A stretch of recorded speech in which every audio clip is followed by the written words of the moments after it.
Okay.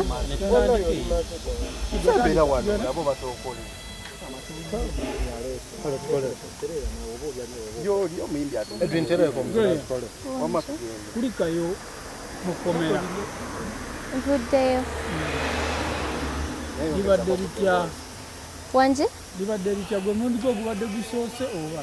Ya gwe mulundi gwange ogusoose naye era siruddeeyo nvuddeyo. Mukama w'amaanyi. Abantu bagala kumanya nsonga ki yakutwazizza oba ani yakusirisiza? Mwenna mukimanyi bibadde mu mawulire. Mumumanyi yakikoze. Abamu tebakimanyi babuulire. Abamu tebakimanyi. Abetex, omukulu Abetex. Biri bye yawaaba byali tebyamumala n'alyongeramu okubribinga abantu batukwate mu paku ekiro ssaawa 5 nga babadde batutrakinga naye nze nga mbadde nsuubira banditukubidde ne tujja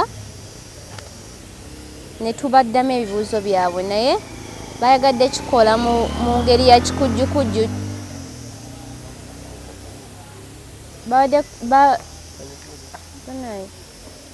More confusing. Yeah. Bakikoze mu bukyamu era kyovola tuli out right now, we are free kubanga tetulina musango. Yeah, twawadde statement zaffe. Ye yagenda n'akola ebibye na bribing abantu, nasasula abantu batubeezeeyo batusibe naye nga tetulina musango. Naye ekirungi kya byonna tuvuddeyo kubanga maffe sifa abangu ennyo. Mutonzi waffe yasalawo si Abetex. Muviddeyo ku poliisi bondi oba musasudde? Tuviriddeyo ku bondi, tetulina kye tusasudde kubanga tetulina musango. Bya olulala awaabanga ekintu kyalinako obujulizi oba kyamanyiiko bulungi kubanga naffe katugenda musuuwinga okututeekako emisango, okutusibisa nga talina evidence nti nno talina bukakafu nti nno ffe abaata akatambi. Ffe okuvaayo tetuli basiru bannaaye. Navaayo bulungi ne mbagamba mu press conference sinze yassa akatambi ako.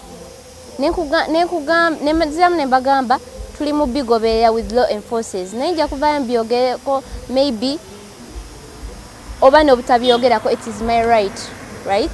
Ekikulu kya byonna nti wabigoberedde.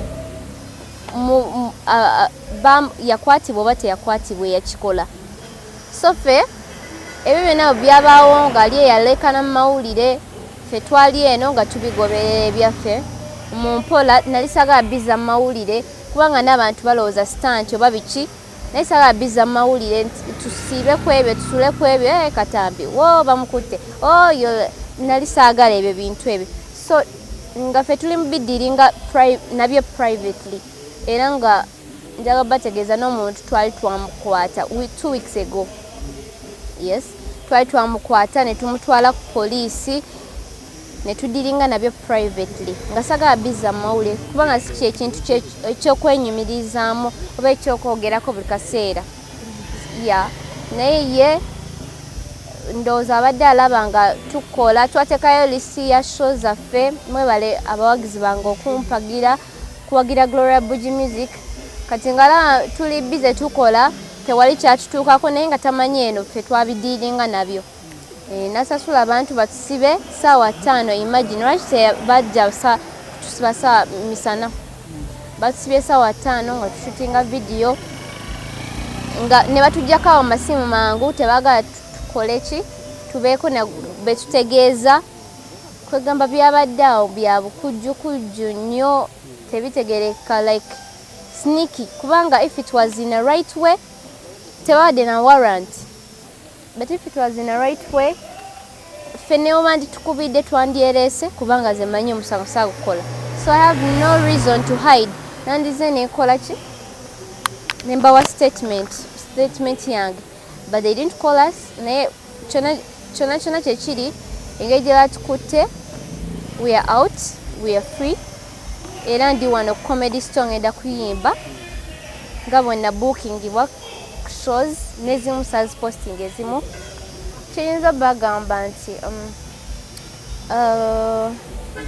si buli muntu asanyuka si buli muntu eyo nti musanyufu okulaba nga Gloria Bugie omuyimbi omupya azze oba ali mukola bulungi ne mu buli business yonna kisuubirwa, so it's not a surprise that many people are against me, fighting me. Naye nga kyenyinza obagamba mutonzi waffe yasalawo. We are out, me and my manager and my bodyguard. We are free, we are alive, we are thankful to God. We are here to perform and we are ready to cooperate with the police. Nenkyatuddayo kubatwalira omuntu gwe twakwata yadde ffe tetwavayo byogera because it's my right. Yeah, it's my right to keep it private. It's not a must that I should come out and announce everything. Hey, namukute. Oh, yakoze ati. Oh, it was my right. So me nali njaga busy kizebe biveeko kubanga nze ndi muyimbi nja promotinga music seekyo. Kyova saavayo byongerayo. Yeah. But Abetex muguddeko musango ki? Abetex tetunnaba naye tugenda gumuggulako. Tusiibisa nga talina evidence kubanga bina bingi yatufiriza nga video shoot yetwale tukola ne babisazaamu damages okusula ku police, too many things. Yes, shows all because of something he thinks in his head. Agamba nti era twakozesa abantu abenjawulo mukubira ng'agamba mbuno amanyi ife abakata. Okay, tetuganye n'abalala mwenna mubwe muti omwali mumanyi naye ogenda otya like mu maaso okusibisa omuntu nga totally very sure cause yali asuubiriza nga mwenna. Naye nenvaayo first of all clarifying ati siyenze ne tutane public notice. That was first, you should have, after seeing the public notice or the videos, the interviews that came out first, you should have first done some research before wasting our time, money and everything. The shows that we had to cancel because of his games.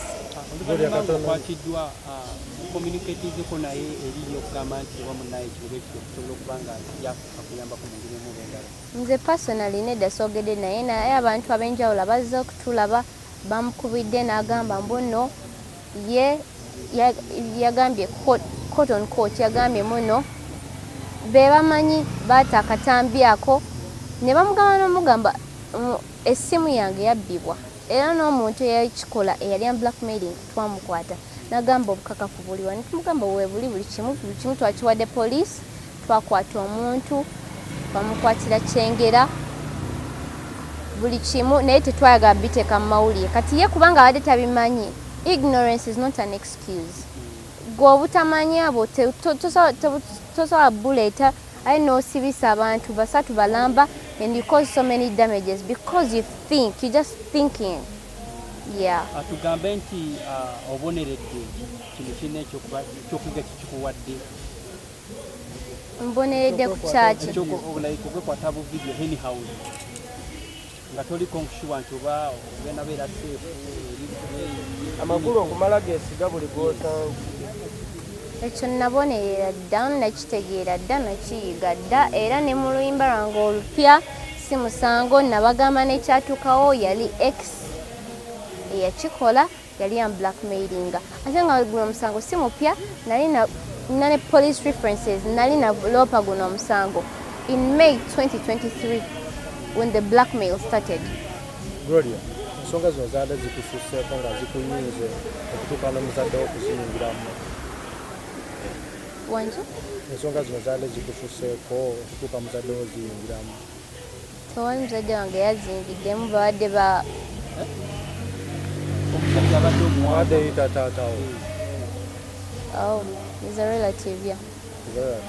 So zaadde zikususeeko okutuuka okuteekamu. Tezansuseeko nga amawulire gabatuuseeko eyo ate nga ffe baatuggyeko amasimu nga bwe baalabye amawulire bagezezaako okunoonyeza we tuli so they can come and see us.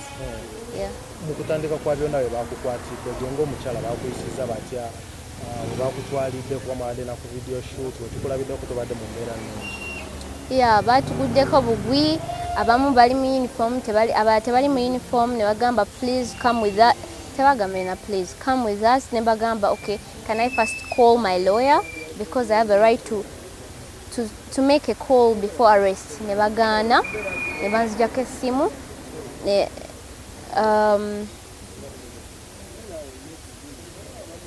ne tusanga nga manager wange ne bodyguard bo babakutte edda bali ku kabangali ne batustopinga. We even left the place without paying the bill like nga batwala omanyi bade batwalanga ababbi naye nga sibbangako sitangako muntu nothing. Were you not traumatized? I was very traumatized. That Abetex, if I don't sue you, if you don't pay for the damages, my God is a God of vengeance. Child, ekibonezo kyajja okuwa olifo kirojja. Mu kukukwata okwo wabadde oshutinga luyimba kima? Nabadde nshutinga oluyimba olupya olutannafuluma. The title is Nene Nnyo. Ojja gimanya nga lufulumye. Kubanga munne twagala okumanya ennene omuntu bwagamba nti munnaye Gloria opromotinga ebintu ennene enki ngato birinde ate ebyo story ndala nnyo.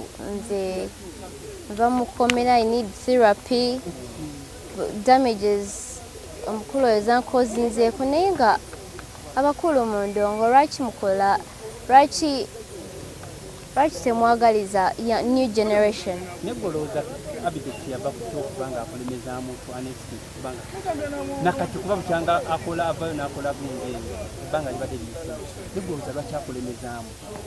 Kubanga alaba nfuuse ensonga, alaba I have a future. You can know a star when you see one. Kati alaba maybe my future is bright nga bwe yali nnyo ku Alien n'amusukkako. Kati naye alaba maybe ono omwana ono azze ansooke mukakkanye musala amaanyi naye nga tekijja soboka. Muganda wange mutonzi waffe yasalawo si gwe yandeeta era tojja kunzikiza. Nedda. They don't want to see anyone coming up better than them. Omuntu abayitako tebagala kulaba muntu abayitako tebagala kulaba muntu ali successful maybe nga tayise mu mikono gyabwe. Kati ng'oyo promoter ina abayimbi be kyova olaba maybe nze alaba nga ndi muyitako. Soogera ekisinga okwewuunyisa soogerangako naye simulabangako simumeetinga nako nothing. Nange neebuuzanga mmwe ekituufu anjagaza ki namukola ki tambuukingangako maybe nesirabika nothing. Wavayo nakubukinga oyinza omuyimbira ani ekivulu wavayo nakubukinga oyinza omukolera.